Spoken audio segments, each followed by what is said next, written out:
Hello and welcome back to Rain Check. We will be continuing where we left off before Javier's untimely end. So, in this update, we will actually be seeing the consequences of Javier deciding to help Theodore instead of following what what's his name? The wolf over here, the bad one, had told him, which is, focus on your own investigation, forget about the other leads and stuff like that. Just focus on your investigation. And if you recall, Javier was like, well, okay, fine. I will focus on what I'm doing, what I'm supposed to be doing, and etc., etc. And then that causes him to say, like, oh no, Theodore, I can't help you. You're way over your head and I have other stuff to do. And that causes Theodore to go like, oh no, you don't care about Ro. Oh no. I'm gonna go investigate myself because apparently I'm the only one that cares. And he does investigate, but he ends up having to fly home because he just runs out of leads. And why am I forgetting his name? The wolf basically tells him like, oh no, go home. I'll fly you home. Don't worry. Here's my limo. Let's go home. But yeah. And that eventually leads to Javier's untimely end. Anywho, so yeah. I don't know what other stuff. I believe, what's his name? The reindeer, the polar bear. I think those are the only two that you might see that have their sprites updated to be like the new style. What else? I think that's it. Anyway, so yeah, without further ado, let us continue Rain Check. So here it is. Theodore, you're right this time. I've rubbed my temples, a throbbing headache growing as I struggle to process everything at once.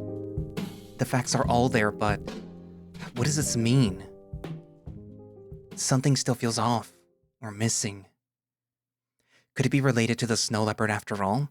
Or would I just be wasting my time?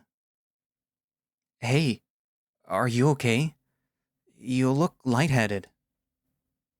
Yes, we'll be fine. Just give me a moment to think. I clasp my paws and brood over the circumstantial events that have unfolded over the past week. It's always been blackout and the snow leopard. We've hardly scratched the surface of the main case, yet you've already uncovered so much. What does that mean? And why has it been so hard to contact the office these past days?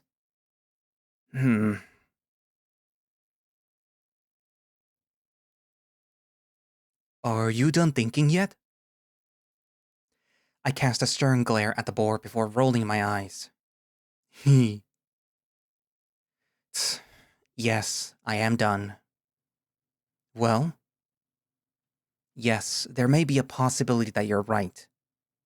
But before we do anything, I'll need to reinstate you back to our team, Theodore. Fortunately, it should be fairly easy since I haven't submitted the changes to the previous contract. So, does that mean that you're gonna help us find the snow leopard? For the time being, yes.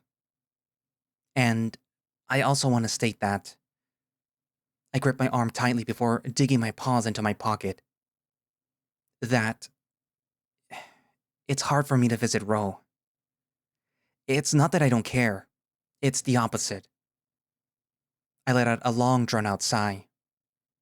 There's just a lot going on, and I'd rather focus on the task at hand, but given his current condition, I'll need to pay him a visit at some point. Regardless, please sit. I'm going to get my laptop. Laptop? Did you manage to find out anything important? You could say that. So please stay here while. Ooh, see Theodore? I told you Javier would help us find Snowy. Now we can go and find him and get answers. Hold on. Yes, I am helping, but only if we do things my way. Your way? What does that mean? Are we not planning to track them down? Oh, do you have a better idea? Depends how you view it. But it's obviously too dangerous and unreliable to search for someone who tried to kill us. Don't you agree? Your plan would involve basically searching for a needle in a haystack. right? The tiger nods meekishly. Instead, we should pursue any solid leads on this character, effectively shrinking the size of this figurative haystack. And a few options come to mind. Well, in that case, shortly after you left with Magnus, a polar bear named Christopher came in with a snow leopard. I thought that it was strange because they also work at the Grand Marine as a security guard. I focused my gaze on Theodore, shaking my head at what I'm hearing. And you're just telling me this now? You should have mentioned this earlier. This changes everything. Huh? It does? Oh, wait, it does. We can try and track down Christopher, right? Yes, exactly. That polar bear. We don't know why he was there, but we have now a direct connection between the snow leopard and another person. We might be able to gather more information about his motives and reasons for visiting the speakeasy if we can track down this Christopher. And in that case, it might do us some good to pay Dust another visit and see if he knows anything about this. Dust? Would he know about this? Yes, he is our informant after all. He might not look it, but he's extremely knowledgeable about the inner workings of the city, including its people. He probably has a lead or two on this. Hopefully. So, what's the plan, guys? Who's Dusty? Do they need cleaning? Oh, but you probably have a vacuum, right? I roll my eyes, doing my best to ignore the bore. I'm gonna retrieve my laptop and run through the details with you, Theodore. Despite the fact that searching for the survivor would end this case almost immediately. You do have a solid point. Everything seems too coincidental. Yes? Yeah, that's what I've been thinking too. There's something that's been bothering me. It's about what you mentioned earlier. Theodore scratches his head before his eyes bounce between the boar and me. You know, Lawrence. I roll my eyes at the mention of that name. Yes, what about him? You said the focus was shifted in the investigation, right? That's correct. And if I'm understanding correctly, that's only because Lawrence found the survivor? Yes, that's what I've been trying to say. If we're able to find the survivor, then this case will be done. But that just doesn't add up. How could he have found the survivor when we were also there the entire night searching as well? And now that Ro's in the hospital... Well, Lawrence said that he was able to track them down outside. Really? I highly doubt that because he was sitting by the door almost the entire night. Wait 1 second, Javier. When was this? When was what? When exactly did you learn that Lawrence found the survivor? Was it after we went to the hospital? No, he told me this morning. Where are you going with this line of reasoning? See, that makes it even weirder. Why did Lawrence wait until today to let us know when he found the survivor on the night of the shooting? Yes, it is that there is a time gap. I haven't questioned him on it, but now that you mention it... My brows furrow as I shake my head. You two arrived shortly after Lawrence left to tell me that he found the survivor by the cliffs. The cliffs? Dude! The boar suddenly waves his arms as if frantically in excitement. Dude! I used to live there. It used to be so cool. But now it's pretty scary stuff, man. I wouldn't go back to that place even if you paid me a gazillion billion trillion dollars. Oh, scary? Explain what you mean. I know the place is more or less deserted, but that's the extent of my knowledge. Dude, I lived a town over by the cliffs growing up, and man, let me tell you, there were weird things that would happen all the time. Define weird. What kind of things are we talking about? Weird, spooky things, massive cover-ups, kidnappings, aliens from another dimension, and most importantly, spooky weird stuff. Uh-huh. And could you be more specific? Let me think.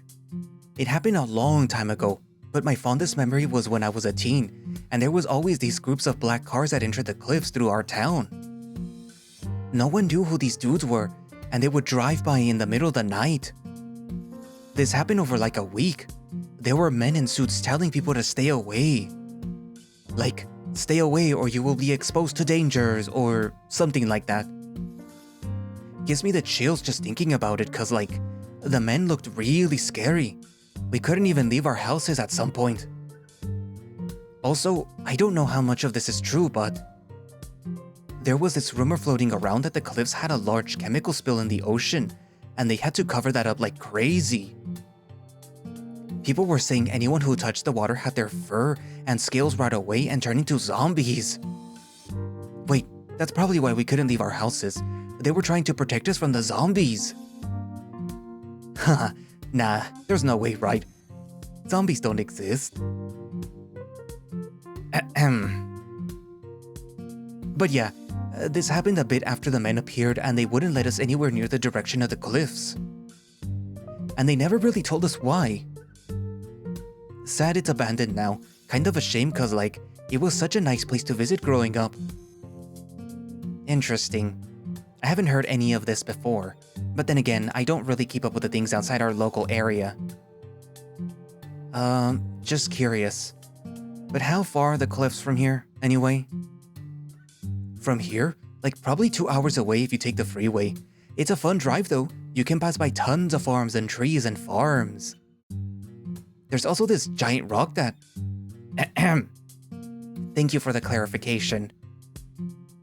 2 hours? That's pretty far away. I guess it would make sense for the survivor to hide there, but still. Yep, 2 hours. 4 for the round trip, but that's assuming traffic is good. I don't know about you guys, but I personally wouldn't check out the cliffs to look for a survivor. I think it's a huge waste of time. Think about it. Lawrence told you days after he had located where the survivor was. And where's all this proof? It just feels... off. I can see why you would say that, but he does have some proof. I rummage through my pockets and hand over the 2 photographs to the pair. Allegedly, he was able to take a photo of the survivor as well as the location of where they're residing at. And what's with the quality of these images? They look so grainy. Did he take these with a potato? Whoa, is that how the city looks now? Looks like a gigaquake exploded everything apart. Man, it's even sadder now that I'm seeing these pics. Anyway, yes, although I didn't ask about the quality of the images. I do agree with you, Theodore, at least to some degree. About locating the snow leopard. Especially since there are some things that are inconsistent with Lawrence. You mean how he didn't tell you about the survivor for a couple of days? Not just that, but I only now realize that the information he's been giving us about practically everything relating to the case is from him. I try to contact the boss to verify the authenticity of the information, but I'm not able to reach him for some reason. And don't even get me started on why he's even here. That damn wolf is supposed to be on a vacation. That's strange. What about trying to ask your boss in person? It's something that I've considered but haven't gotten the time to do. I might make it a top priority to get some answers. Regardless, even if I go or not, I think that there are some sort of coincidences going on that we should look into. More specifically the night when we went to the speakeasy. I shudder as the thought of the large Arctic fox springs to mind, making it hard for me to retrace the events of that night. If only I could speak with Magnus again. There's a few things that I'd like to ask him regarding the contract that he had to sign. Oh, I thought that he wanted you to help him with that. Yes, but he managed to omit some details when I questioned him, probably intentionally too. The most important one being, why are you moving large amounts of assets and investments? Oh, it's simple. Just go and ask him. Clearly someone hasn't been paying attention. Plus, that's probably 100 times harder than trying to find our snow leopard friend. Magnus didn't give you any way to contact him, did he? No, he didn't. Shrugging off the thought, I motioned for Theodore to follow me to my room. Anyway, I spent the last couple of days processing and analyzing the evidence that we found at the power plant. I was planning to archive my progress and shift my focus to finding the survivor, but since I'm helping you and you're here now... Come to my room. I'd rather just show you instead of bringing my laptop out. Hey, can I come too? I would prefer if you didn't. Oh. Please wait here. This shouldn't take long. In the meantime, you can... Oh, I can check out that fancy toaster. Hey, wait. You better not do anything stupid. I promise that I won't touch anything. Just a peek here and there. The boar scampers off to my kitchen, leaving Theodore and me staring at each other bewildered. This way. So, what do you want to show me? A moment, please. I walk over, log into my computer, and quickly begin opening folders and files for the tiger. Do you remember the redacted piece of paper that I found by the incinerator at the power plant? Yeah, it mentioned something about skeleton, right? Ah, so you do remember. Yes, that's the one. I spent several hours over the past few days trying to unredact the text. I click open a file and present a thorough scan of the paper to Theodore on the brightly lit screen. I had moderate success and managed to extract a few passages from the paper using an open-source optical character recognition API that I found online. Right. Am I reading this correctly? Is this some kind of patent for chemical production or something? It's not a patent, but a research paper that describes the experimental production of a specific chemical. Unfortunately, it seems that we're missing some pages as the information here lacks context. I point to a particular passage on the screen. This is where we saw the word skeleton, but it turns out that it doesn't seem to be related to anything else. Feels like we're missing other pages to make sense of this. So, about the chemical, do we know what it's called? Please don't tell me that it's a long name on the screen here.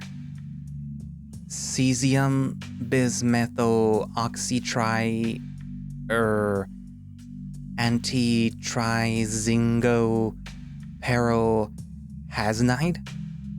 That was a mouthful to say. Yes, it's called... Really? But later in the document, it's referred to simply as Seabath. I don't remember much from high school chemistry class, but the Seabath doesn't sound natural. Yes, that's the point of this paper. It's purely synthetic. And whatever it is, nothing shows up when looking up the Seabath online. The real question is, why was this found by the incinerator?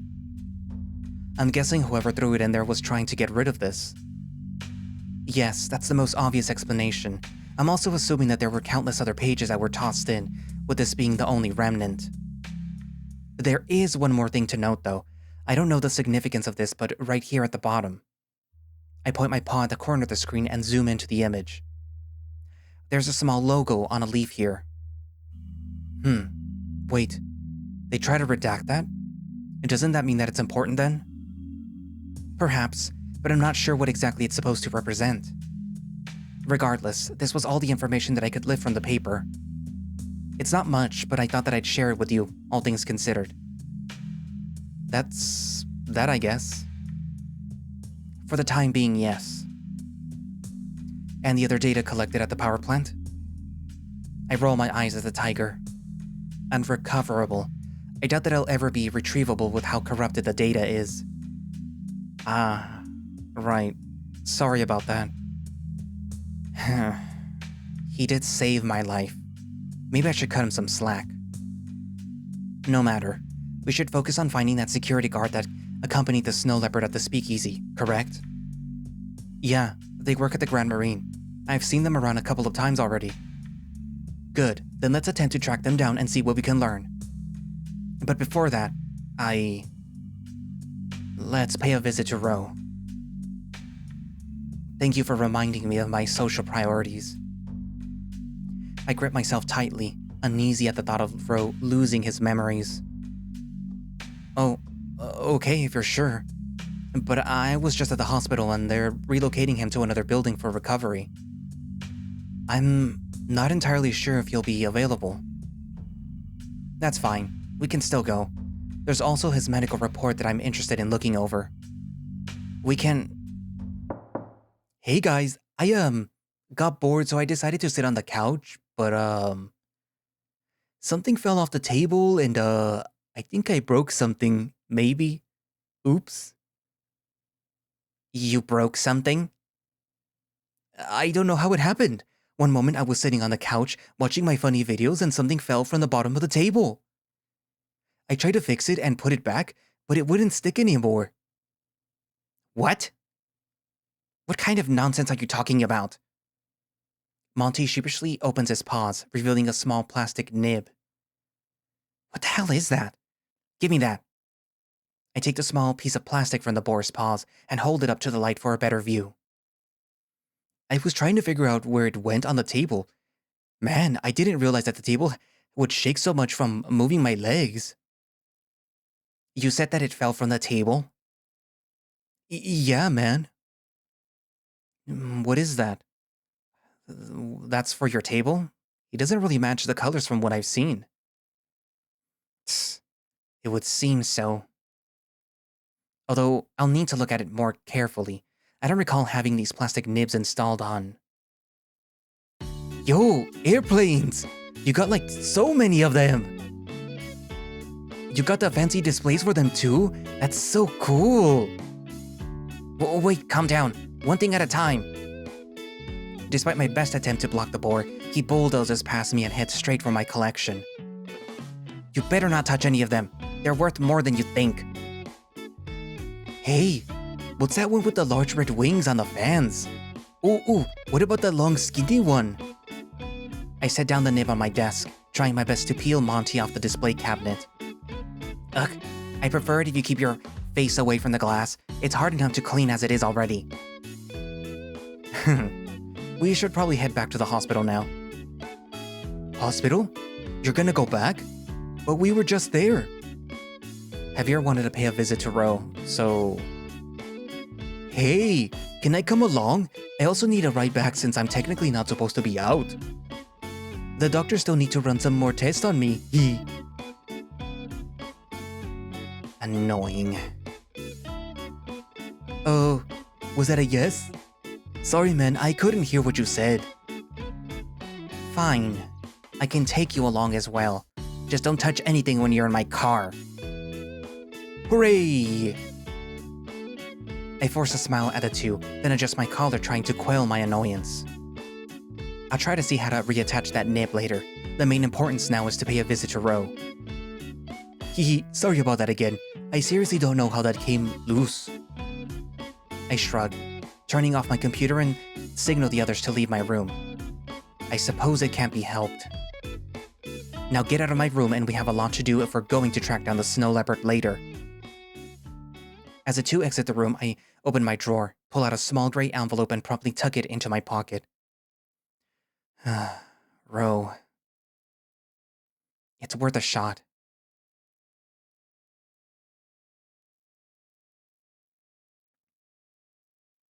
We enter the hospital after a short drive with Theodore leading the way. Strange. It feels different from the last time that I was here, like there's no one around. We're almost there, just down the hall and around the corner, and we should be able to ask the receptionist where Ro went. Dude, that guy better not give us a hard time again. I've had enough of him playing with his stupid lines. Lines? It's a long story. As I walk down the hall, I peer through a door with a small window and catch a glimpse of several staff members wheeling people on stretchers. How unfortunate. Was there an accident recently? Hey, what you looking at? Nothing. I was just curious about why it's so empty, but it looks like I found my answer. Anyway. I pick up the pace, hurrying down the hall to catch up with Theodore before I lose sight of him. Turning the corner, I spot the tiger gesturing towards a set of large doors. This is a reception area that I visited earlier when I was trying to find Ro after they wheeled him away. Apparently they were performing some kind of scan or procedure on him, or something along those lines. Honestly, I don't really remember what they said. It's all just been a blur. I nod, walk ahead into the reception area, and head straight for the help desk, only to find it empty. That's when I realized that the entire section is empty. There's no one at the counter and no one sitting or waiting in line.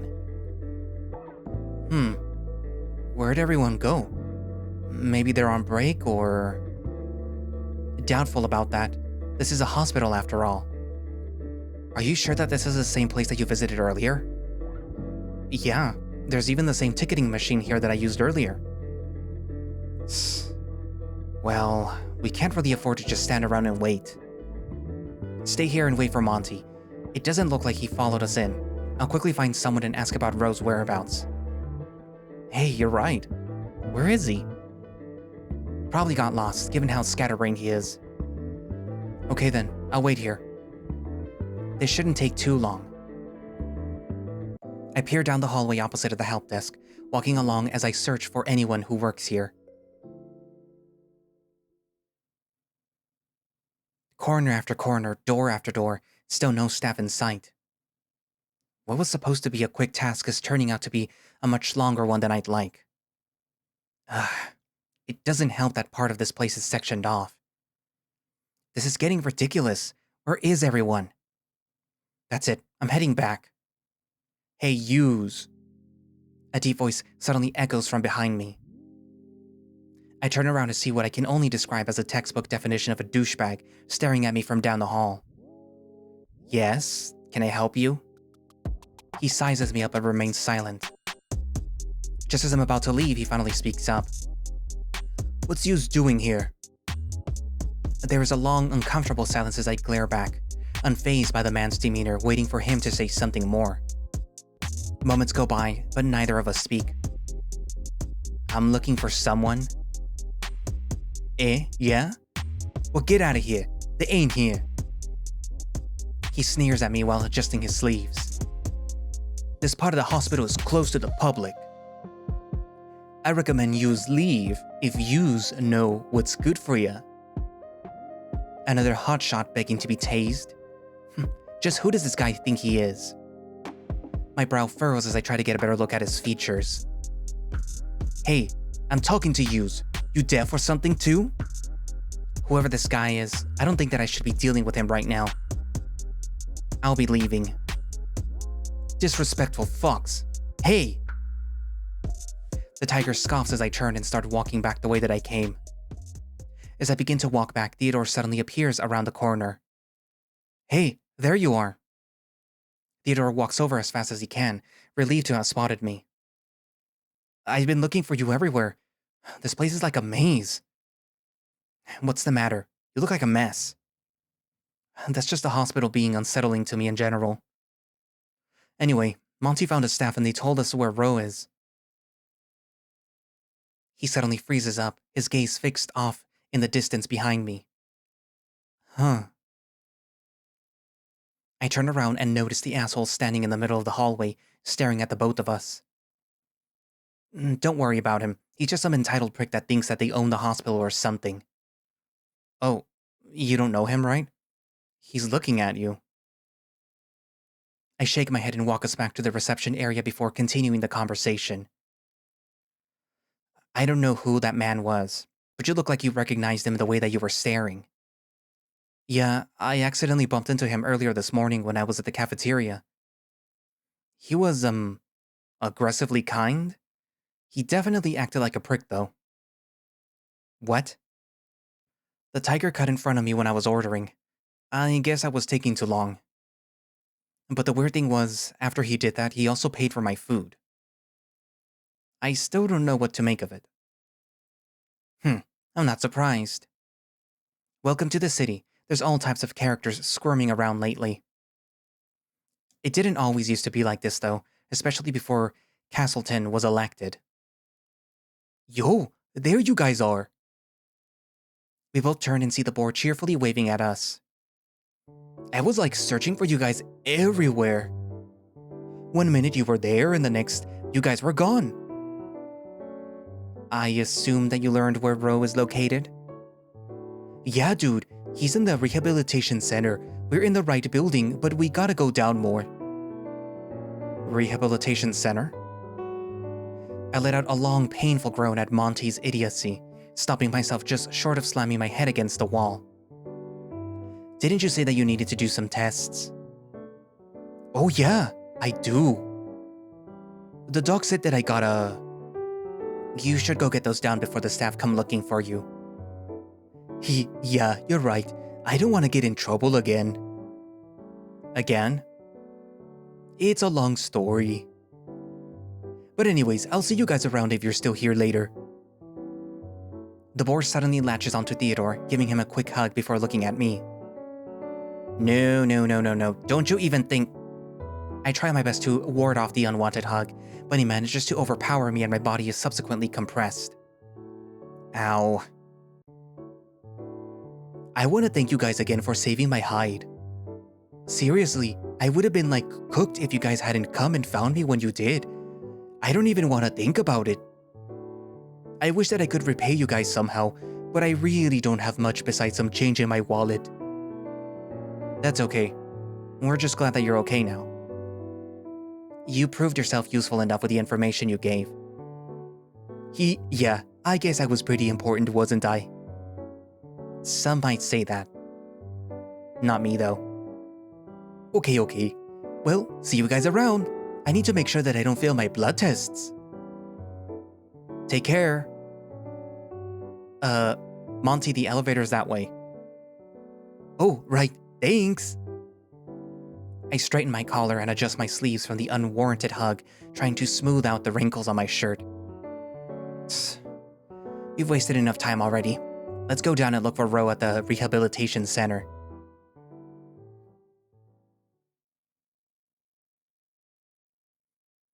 Are you sure this is the room?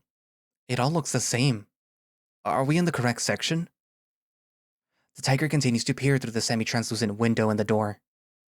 Yes, this is the correct room. I double-checked with the staff and even asked for a printed copy of his medical history just in case.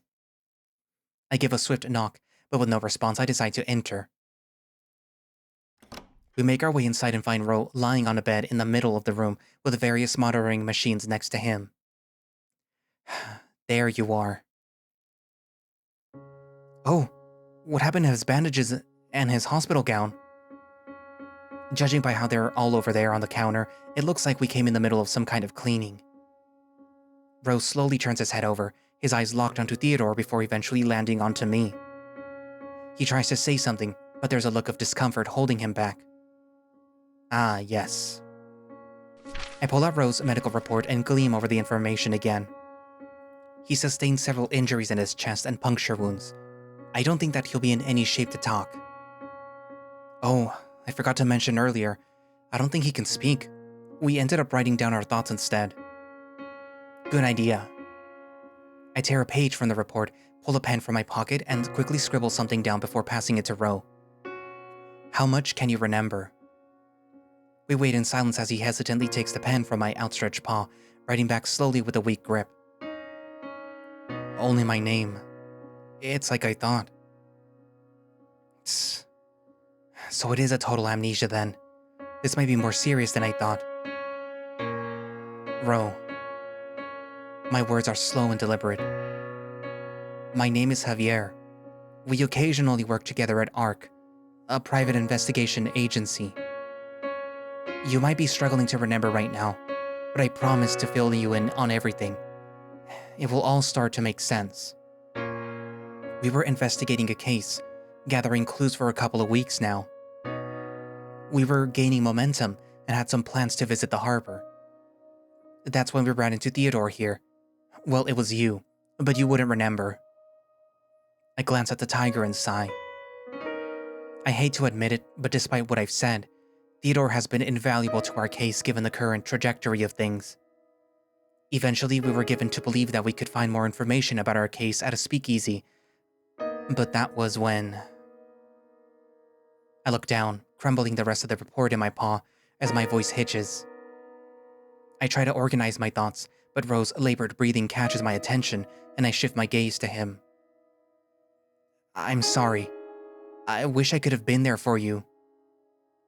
Reading the report is one thing, but seeing Ro crippled right before my eyes is something else entirely. Theodore steps closer and places a paw on my shoulder, which I instinctively shrug off. Sorry. This all hit me at once. I wasn't as mentally prepared for this as I thought. I step back from the bed, averting my eyes from Ro as I try to regain composure. Don't cry. That's what he just wrote. How ironic that you should be the one writing that to me. I tossed the still crumpled papers in my paw to the ground in frustration. I will get to the bottom of this. You have my word. Fortunately, your progress is positive, and by the time that you're discharged, we'll have resolved all of this. Javier. I'm fine. The main thing that we should be focusing on is Ro. I rummage through my pockets and pull out the same envelope from before. What's that? I'm going to try something to jog Ro's memories. I'm not sure how effective this will be, given the total amnesia, but it's worth a shot. I fumble with the photos, slowly flipping through them for Ro, watching his face for any reactions. Here, take a look at this. We took these together the first few months you started at the agency. Most of them are with Dust, a friend of ours. He was the one that insisted that I get these developed. I don't have much else that isn't on my main phone, but unfortunately it's broken right now. I parse through the dozens or so photos again for Ro, giving him enough time to process each one. Ro suddenly lifts his arm and tries to grab one of the pictures from my paw. No need to strain yourself. Here. I pass him the photos and he carefully sifts through them, eventually singling out one in particular. Hey, isn't that Dust's cafe? When was this taken? It was accidentally taken the first case together with Ro. And don't mind how tragic I look in that photo. I was freezing my tail off. The wolf continues to stare at the image with intense focus. Does this one remind you of anything? We turn at the sound of the knock, and a tall, slender cat enters, pushing a small cart. This must be a nurse. Sorry to interrupt, but I need to take the patient for an examination. May I ask you two to wait in this private room in the other building? We will transport him there afterwards. No need. We can come back another time. Goodbye, Ro.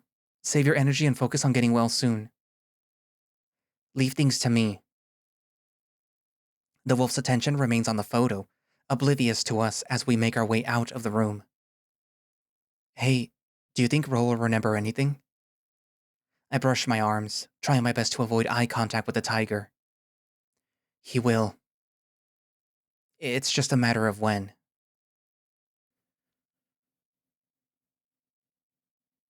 The drive to Dust's cafe is quick thanks to the shortcut that Javier took. He insisted that we stop by and check with Dust to see if he knows anything about Christopher before we start our search. Before long, we pull up to the familiar road, parking right next to the entrance. I like to make this quick, so please follow me.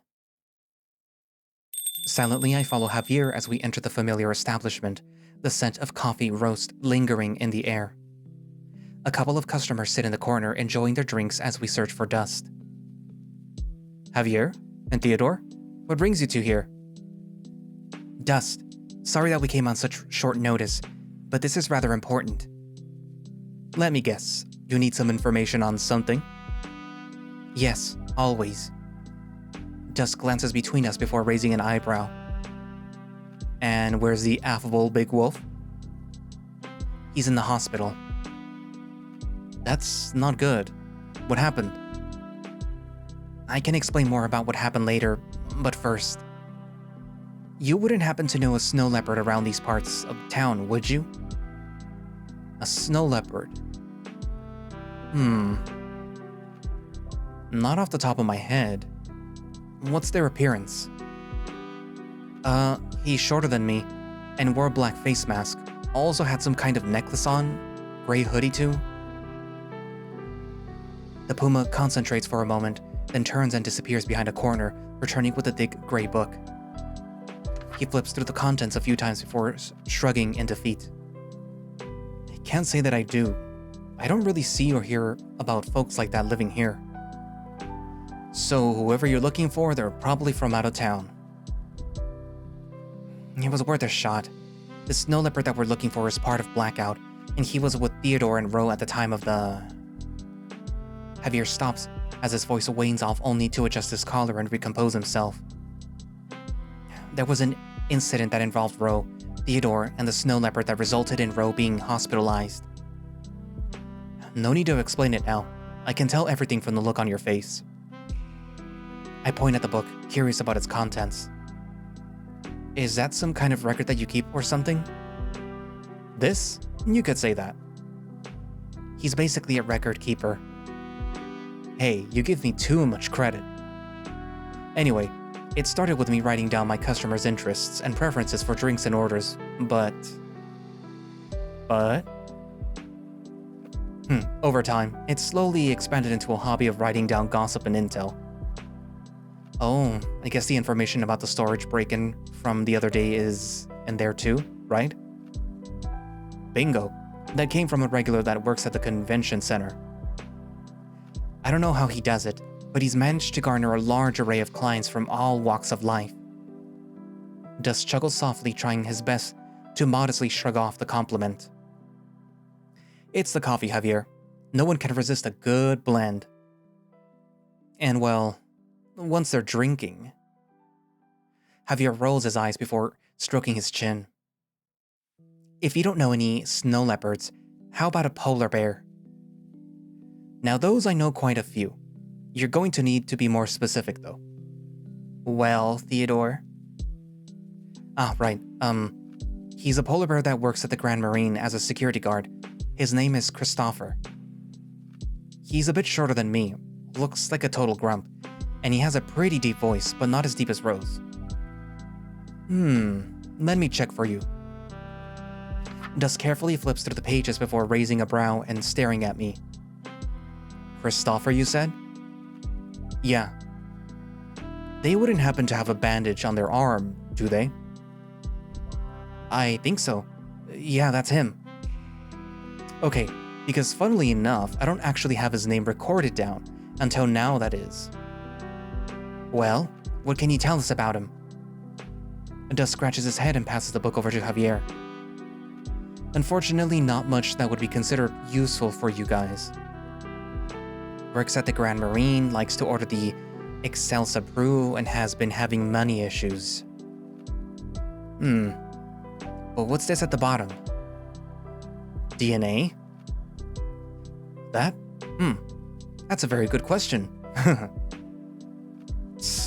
Don't tell me that you don't remember. I do remember drawing that while chatting with Christopher, but I'm not sure why. Dust, you're supposed to be dependable. I'm not perfect. Nothing comes to mind right now, but I'll let you know if I remember anything. Well, if you do, please contact me on my backup phone. My current one got fried during our investigation, but I'm close to fixing it. My face heats up from the embarrassment as Javier looks at me as he says that. You guys got it. By the way, what's the relationship between Christopher and the snow leopard that you're looking for? We're trying to track them down because they were seen with the snow leopard on the night of the incident at the library.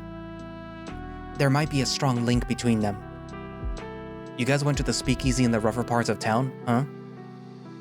And this is when the whole incident happened too? Yes. Dust nods slowly, adjusting his apron as he retrieves his book back. You two need to be careful, especially you, Javier. He leans in closer, just when we're in earshot. It's a good thing that you two came by when you did. There's been talks about a large-scale protest. Rumor has it that all the government facilities and some public spaces are shutting down tomorrow in fear of the protest. Again? Unfortunately, although the previous protests were peaceful, this time there's mentions of a violent riot against the current mayor. How annoying. Wait, so how'd you hear about this? Was it from one of the customers? Yes, exactly. I'd be cautious of where you're headed, especially if you're going to be roaming around the speakeasy again. Thanks for the warning. We'll try to finish up most of the fieldwork today. I step back as Dust reaches over and expectantly pats Javier's head. Wait, te dije que dejes de hacer eso.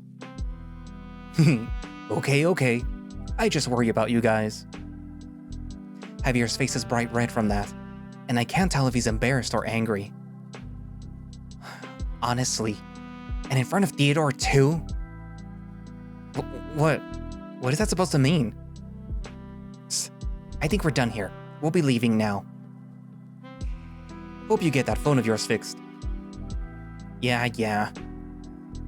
Javier marches out the door, flushed and flustered for the interaction. You get used to it after knowing that fox for over 2 decades. That long? Yeah. He shrugs, then his face brightens as he starts scribbling something on a napkin. Oh, and one more thing. Here, take this.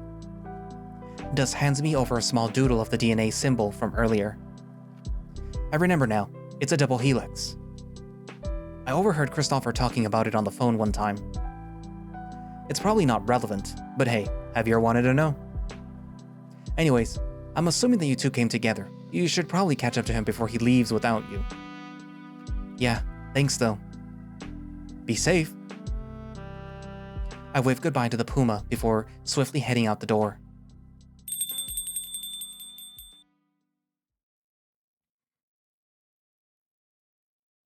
Damn, I'm back where it all started. Feels like forever since I was last here, even though it's only been a few days. Fating that it's raining again too, even though I swear that there weren't any clouds a moment ago. Theodore, do you need me to go over the plan with you again? I only ask because you seem rather quiet during the car ride. Yeah, it wouldn't hurt to go over it again. The fox takes out his bit flipper and starts calibrating it. We will search for Christopher. The hard part isn't tracking him down.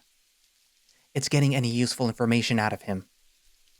Now, there is a chance that he may or may not be working today. So given the circumstances, we can adjust the plan accordingly. Right. And that's where you said that we should try and lure him out? Just me. From my understanding, he'll know what you look like. But how do we know that he's even here? We don't. But the establishment should have a record of where they live, if it comes to that. Right. I just need you to do what I say, and this should go smoothly. I nod slowly, trying my best to be nonchalant about the plan. Here, take this. He hesitantly passes the bit flipper to me before sizing me up. Just like the power plant, I'll be depending on you with this. But this time, you're going to be jamming instead of scanning.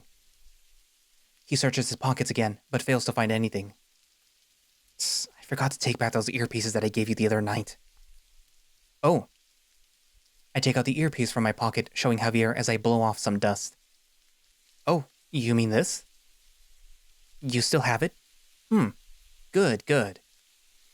I was worried that we wouldn't be able to communicate inside. We're splitting up? No. This will make the plan easier to execute from afar. I follow Javier's lead and adjust the earpiece in, double-checking that it still works. You mentioned earlier that you had spotted him around the hotel before, meaning that he doesn't work at any one particular spot. Yeah, he was at the casino when I was attacked, and then at the gardens when David was looking for staff. Interesting. That gives me the perfect idea. What is it? I'll tell you more when we're inside. Now please lead the way.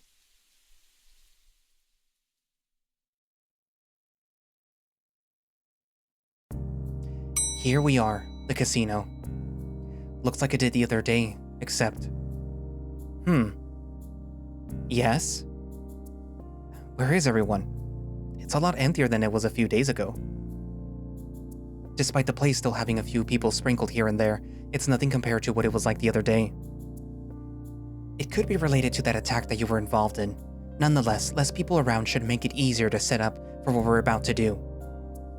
The fox points at the row of slot machines off in the distance. I give a confused look, not sure what Javier's planning. Christopher is a security guard, yes? Yeah? Then someone will show up if things get out of hand. Hopefully it's him. With no one checking our IDs at the entrance, we walk deeper in until we reach the slot machines. I recommend you sit some rows away from me in case the bear manages to spot you. Okay, I'll sit over there. One last thing. I need you to aim the bit flipper at the machine and press the red button when I say so. But I need you to do it discreetly. Sure, but what exactly is that going to do? What are we planning? You'll see. He gives me a sly smirk before returning his attention to the machine. Scratching my head, I walk over and sit down on my own machine, carefully following the instructions and pressing the red button as I aim the bit flipper. Javier sits down in front of the slot machine and starts fiddling with the lever for several minutes, periodically looking around. I guess he's just waiting for the perfect moment. Hey, what are you doing? Javier doesn't answer and continues to pull the lever half-heartedly on the machine until a group of people sit nearby him. Now! I look down at the bit flipper and press the red button with nothing notable happening, but that's when Javier jumps from his seat. I won! I did it! It suddenly becomes clear what Javier's plan is, causing me to look behind me, making sure that no one saw what I did, and acting as casual as possible. Jackpot! I won! Everyone, come look! I've never heard this level of enthusiasm in his voice before. It's a bit frightening. The annoying victory jingle the slot plays continues to ring, drawing in people around Javier and forming a small crowd.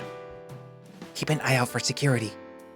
More and more people start to gather around Javier as moments pass by, cheering and congratulating him.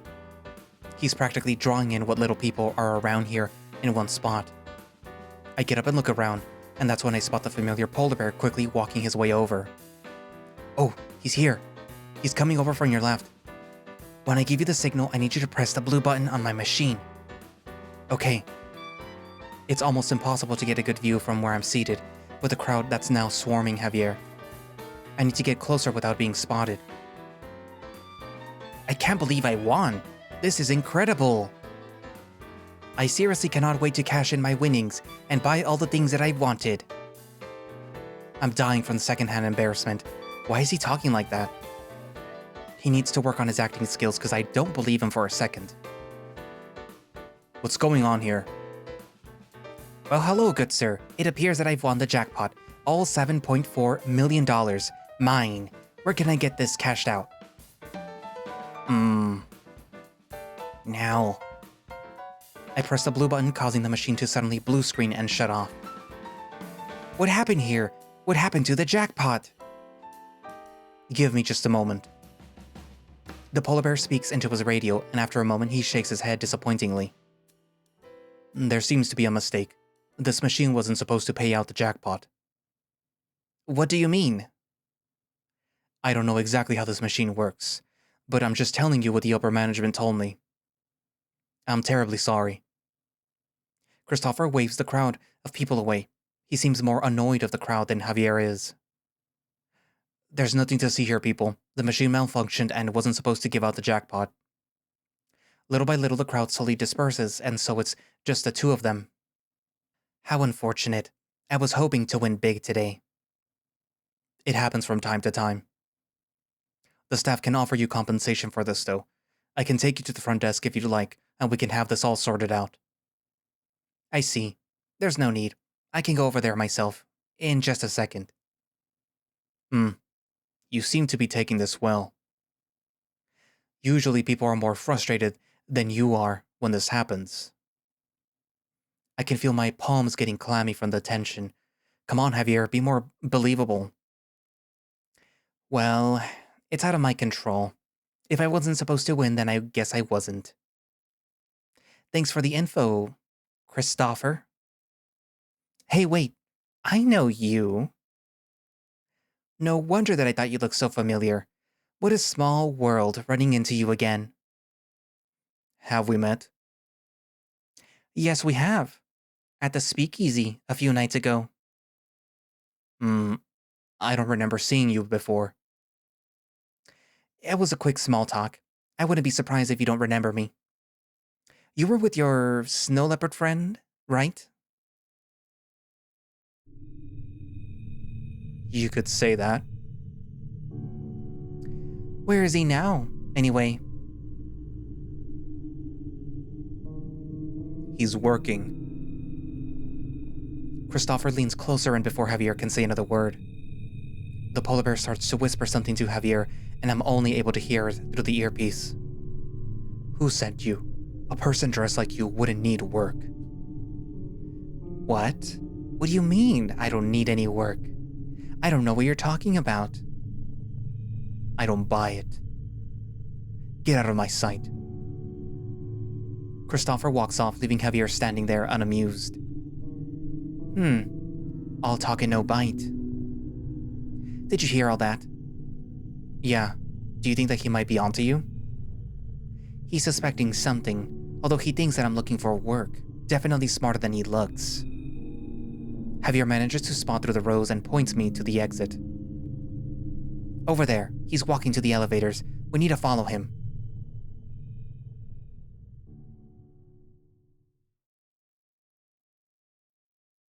We do our best to follow Christopher down the hotel, where we were barely able to spot him exiting the side doors of the lobby. I find it extremely suspicious that he would immediately leave instead of kicking me out.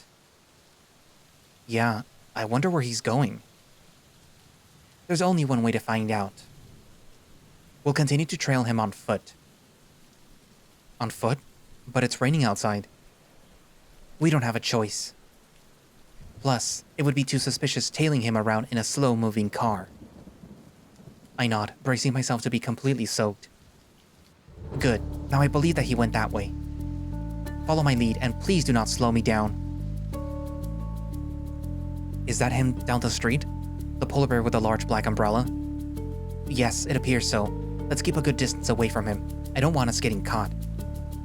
The two of us carefully follow the polar bear, making sure to hide behind buildings while standing under as many eaves as possible to stay dry. This goes on for a good couple of minutes until Christopher makes a turn and disappears into the ground. Did he just go down? The subway, yes. Quickly, we need to follow him. Despite my injury and Javier's stamina, we try to run over to the entrance as fast as possible. We do our best to catch up, but the wet steps slow us down significantly as we cautiously descend the long flight of stairs. Whoa, this place is huge. Pausing to take in the view, I'm quickly drawn back by Javier, who gestures towards my pockets as we stand before the turnstile gate. Take out the bit flipper and hit the red button on the gate. Isn't that... Just do it. We don't have time to waste. I do as I'm told, and the gate suddenly swings open. Javier takes no time to squeeze past me and through the gate, looking around frantically for Christopher. Suddenly, I spot the polar bear off the corner of my eye, going down another flight of stairs off in the distance. He went that way. Are you sure? I'm sure. His vest is unmistakable. He's headed towards the green line then. I start to follow, but stop when I notice Javier hunched over and gripping onto his knees. Go on. You follow him. I'll be right behind you. What? But I don't even know where... Just go. I'll be able to find you. I just need a second to catch my breath. I jog off as best as I can, down the platform and the same stairs that Christopher took. Relief washes over me as I spot a crowd on the platform, making it easier to stay hidden among those waiting for the east and westbound trains.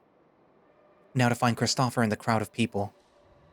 It doesn't take me too long until I spot his bright white fur sticking out amongst the rest of the people. Well, thank God he's still here. As if on cue, a bright light illuminates at the end of the tunnel, and the front of the car zooms past, stops, and begins boarding in a matter of moments. Uh-oh. Where's Javier? The train's about to leave any second now. Hesitantly, I enter the train, unsure of how Javier's supposed to track me down. The door shuts and I try to find a place and watch Christopher, who's seated 2 cars down. Where are we even going? I start to shiver as my wet clothes and fur mingle with the sharp cold air as I reluctantly find a spot to sit. Act natural. Without a phone, I do my best to look occupied, glancing at the advertisements on the walls, occasionally checking back at Christopher. That's when I spot a map of the subway system. Javier said something about the green line. I'm guessing the red dot is where we are currently. And if this is the eastbound line, there's only a few stops until we reach the end. Okay, so we won't be staying on for much longer. Anxiously, I return to watching Christopher, making sure not to get caught by his persistent, watchful gaze. It's like he knows someone is watching him. The cars gradually thin out as people leave at each stop until we're headed for the terminal station. Panic starts to set in as Christopher gets up from his seat and slowly makes his way over to me. I do my best to look away, trying to sink myself further in my seat to blend in as best as I can. Crap, he's getting closer. He's definitely going to recognize me. Noticing that we're almost at the last stop, I get up and casually walk towards the door, making sure to hide my face. Come on, please just open already. The doors slide apart and I slip out as fast as I can, only looking back when I am a comfortable distance away and out of sight. I spot the polar bear quickly walking down the platform and riding up an escalator. He's moving faster now. Does he know he's being followed? I do my best to keep up, eventually heading out of the station. Aside from a thin strip of buildings overlooking the ocean bridges, there's not much else around. When I glance back, I catch a glimpse of Christopher vanishing into a small office building just up ahead. Ugh, great, the rain's picking up. I'm already soaked as it is. What's that? Is that coming from me? I reach into my pocket and take out the bit flipper that's now emitting a small beep. So this is how Javier's going to find where I am? EO. The earpiece continues to buzz, but it's hard to make out anything with all the static. Theodore. Javier? Is that you? Able to follow Christopher? Yeah, he just went inside some kind of office building. Oh, reception is tunnel, but there's soon. Give 5 minutes. Okay. Moments pass by until I'm finally able to make my way closer, finding a spot to take shelter from the rain at a bus stop just a few buildings from the office. Man, where's Javier? Maybe I should get closer to the building and take a look inside while I wait for Javier? Nah, it's best if I wait for backup. The last thing that I want to do is get myself into more trouble. I see you. I'm right behind you. I turn around and spot the fox completely spent as he walks down the road to me. Javier, are you okay? You look like you were going to pass out earlier. I'm drenched, but besides that, I'm fine. More importantly, which building did Christopher go into? Javier raises a brow before I point to the inconspicuous white office building a few buildings in front of us. I see. I can handle things from here. The bit flipper, please. I pass back his gadget, which he wastes no time recalibrating. It's a shame that I didn't bring anything to enhance audio, so we're going to do things the old-fashioned way. What's the old-fashioned way? They should have some internal surveillance system in which I will promptly gain access and transmit the feed to my backup phone. So you're hacking the cameras? I prefer my description. He walks over to the side of the building, checking to see if there's any security cameras that could detect us, before continuing to fidget with his device. We just need to get a bit closer to the window and... There, I managed to detect a network. All that's left to do... Hey, this is private property. Get the hell out of...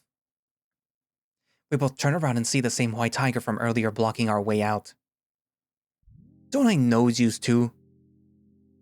I freeze and glance nervously to Javier, who looks equally as surprised to see the tiger. Yeah, I think I do. You're the disrespectful fox from earlier. And you's that annoying tiger. He notices the stuff in Javier's paw, causing his face to immediately go dark. Hey, what the fuck is that? You spying on us? No, it's nothing. We're not spying. I blink and suddenly there's a gun being pointed at us. What the hell is going on? Wait, this is a huge misunderstanding. We can explain. Explain then. I'd love to hear who you're working for. Actually, why don't we move this discussion inside? Boys? Two tall lines suddenly appear behind us, blocking our escape with their crowbars and paws. Take these spies inside. Spies? Where have I heard that term being used before? And no funny business or I'll shoot. The men approach us and grip onto our shoulders. Ow! Don't touch me! I'll go, just don't touch- Ow! Quiet. There's a tight grip that holds my arms behind my back, and we're hastily escorted inside the building through the back. The men bring us inside a small dark office where we're subsequently patted down. I don't like the vibes in here. Hey, give that back! One of the men removes several items from Javier's jacket and tosses it aside. Tss, you better not have broken any of them. They're expensive to fix. Have a seat. The line finally releases us and forces us to sit down on some old rickety chairs, where our arms are subsequently binded to the back. Glancing over to Javier, I'm surprised that he's more annoyed than scared. Don't tell me that he's more worried about his stuff than our lives. I hope that we can talk our way out of this. Now you say that you're not spies. Which organization do you belong with? Then what are you doing with that detector in your paws? Don't think that I don't know what you were doing. We're part of ARC. We're doing an investigation on the harbor fire, and we thought that there might be a lead here. And what the hell is wrong with you people, pointing a gun at us? The men look like they're about to strangle Javier, but the tiger motions them to halt. Interesting. ARC, huh? Do you know where you are? The two of us sit in silence as the tiger dismisses his lying bodyguards, while keeping his gaze fixed on us the entire time.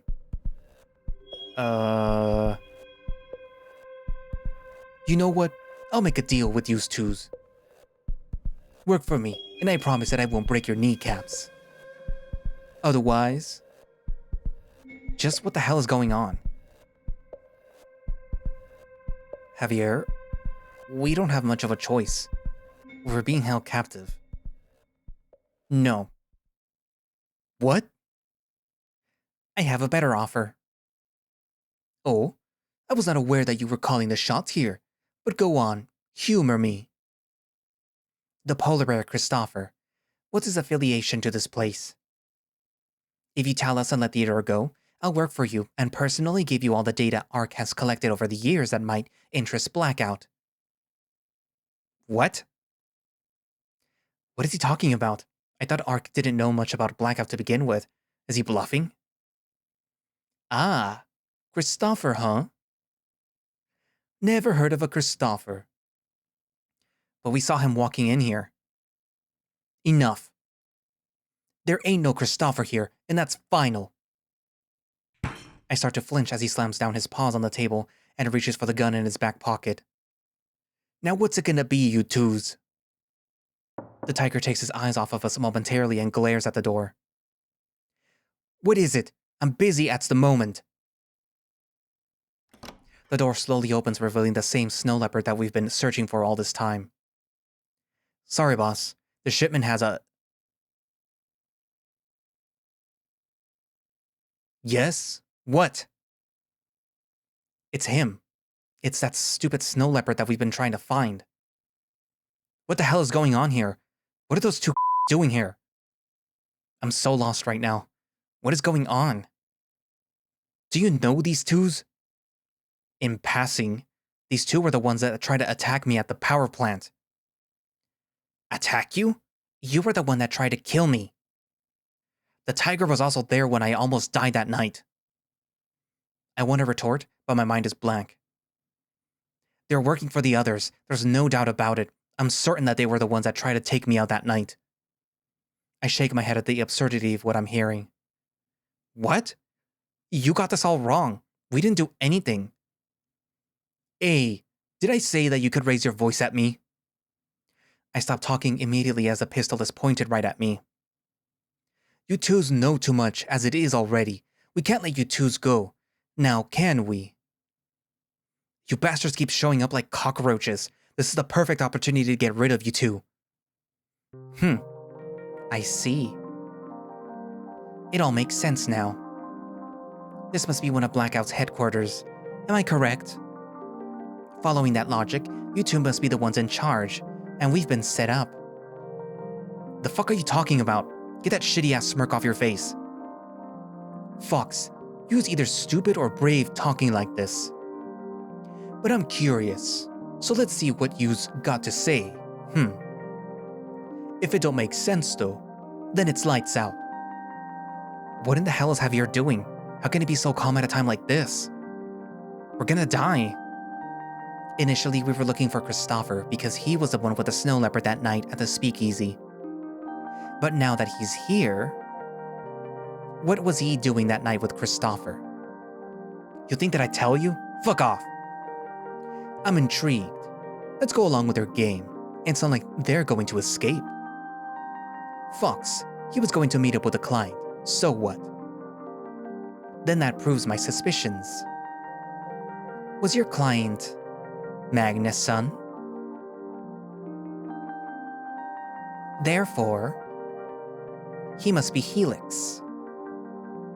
So what? This information is nothing new to us and proves nothing. It was your group that intercepted the meeting, yes? More of a reason for us to take you out now. Javier suddenly shakes his head and laughs. We've been set up. Theodore, remember who told us to investigate the speakeasy? My jaw drops as I connect the dots. It was Lawrence. Oh god, that fucking snake. He set us up. I've never had a chance to verify the authenticity of the evidence that he presented this entire week with the boss being out. So what? It doesn't matter who did what. It matters what you two know. Capiche? Wait. I can get Magnus for you. I don't know why you need him, but I can. Wait, Javier can? Is this another bluff? I thought Javier mentioned that he couldn't get a hold of him anymore. I don't like where this is going. That should remove any doubts of us being spies or working against you. If yous can do us that, we'll let yous both go. But we play by my rules. Our men will accompany you to get Magnus. Boss, if what this fox says is true, then you know how big this is for us. We'll see. Maybe we don't need to do Plan B after all. The tiger shrugs casually, locking eyes with me as I sigh in relief when he finally lowers his gun. In the meantime, you can be comfortable here. If Fox does anything funny, then you'll be collateral. Javier, are you sure about this? I don't think this is a good idea. You have to trust me. There's a sudden pit in my stomach when I realize that I don't have any choice. Okay, please get Magnus. I don't want to die. Men, take the fox out to the van. The lions suddenly come barging back in and forcibly escort Javier out of the room. Eck, don't touch me! Hey, wait! My stuff! I need my stuff back to contact Magnus! Javier's voice suddenly fades as he is forced out, leaving me alone to fend for myself. Helix, watch over the boy. I'll be busy. Be gentle with him. He's a tiger like me. If they're innocent, it would hurt me to know that I did wrong to my kind. Yes, boss. I can see Helix from the corner of my eye, his face filled with rage. You. Where's the damn wolf? I try to speak, but my mind is drawing blanks, failing to process everything that's been happening. Tears start to fall as I break from the pressure and ultimately think back to that night. He's in the hospital. Hospital? He protected me from the shots. What? Liar. It's true. I thought that he wasn't gonna make it, but he's alive. Although... Stop fucking lying, you piece of shit. Why would he sustain any injuries? You were the ones targeting me. I desperately shake my head, trying to hold myself together. We weren't. Please, you have to believe me. We didn't know what was going on. Stop crying. It's pathetic. Okay. Answer me this. First the power plant, then the bar. Why were the three of you following me? I don't know. It just happened that way. Lawrence, he told us to go there. Lawrence? Who the fuck is Lawrence? Listen, buddy, you better not fuck around with us. I almost died that night, and I've had it up to here seeing your shitty face again. I cower in fear as something cold presses against the back of my head. It's true. I'll tell you what happened, just don't hurt me. Then talk. Lawrence works at ARC too.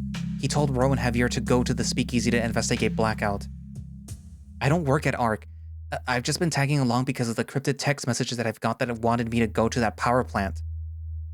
When we got to the speakeasy, Lawrence was acting suspicious, like he was off doing his own thing. That's when Magnus came up to us and asked for Javier's help with an important meeting. Why? I don't know, but Magnus said that he was waiting for it a long time. They both left together, and not long after then, Ro and I saw you and Christopher enter. I sigh in relief as I feel the pressure on my head disappear. The room is silent. The only sound is the frantic pounding of my heart. If what you're saying is true, then let me ask you one last thing. Why should we trust you?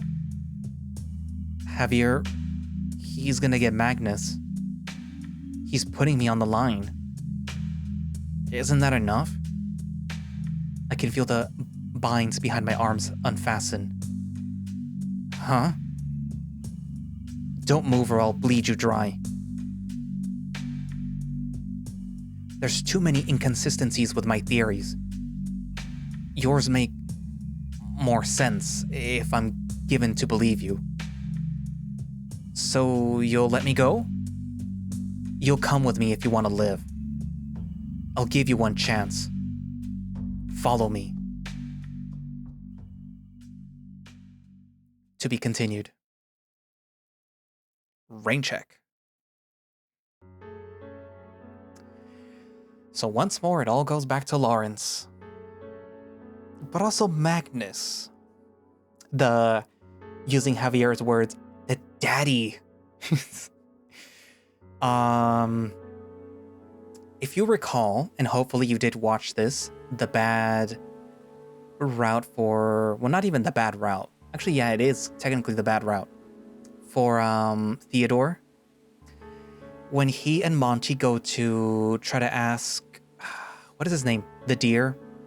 Who, I guess, has access to, by the family, to all the CCTVs in the city.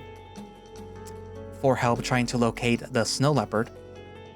They end up running into Magnus, who's like, oh yeah, I was here, and I was here with your friend Javier, and we were like, he was helping me sign some papers, etc., and like nothing fishy happened.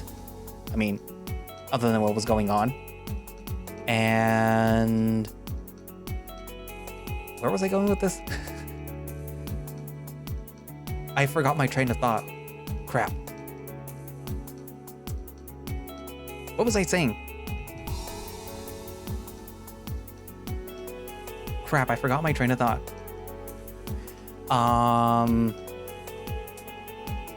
This was about Lawrence, right? Fuck, I forgot my train of thought. Magnus. Yes, Magnus. He was there. I think that's what I was trying to get at. That he was there. So there's some things going on with Lawrence in his own little whatever it is that he's doing, and Magnus and whatever it is that he's involved in. And whatever it is that Blackout is, actually, because I'm pretty sure that it isn't whatever it is that they might think it is. I guess that's a good way to say it. Because, I mean, obviously they're not above shooting you, but I don't think that they are the main villain in what's happening. I still think that it all traces back to Lawrence and whatever it is that he's connected to. I mean, unless he's actually working for Blackout and he's just going by a different name, or that's not even his actual name, Lawrence. It's something else.